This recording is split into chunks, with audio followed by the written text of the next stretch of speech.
Disassembling the waste bin. Hold the drive gear and remove the OPC by rotating the drive gear end of the OPC and lifting.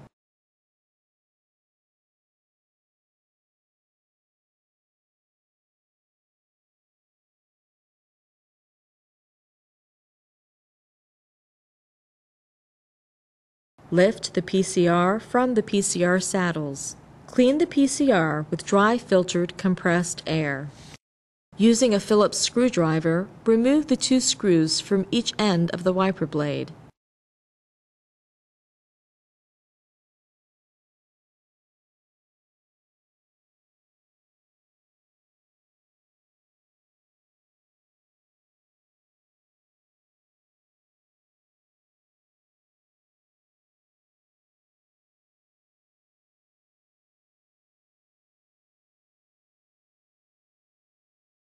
Remove the wiper blade.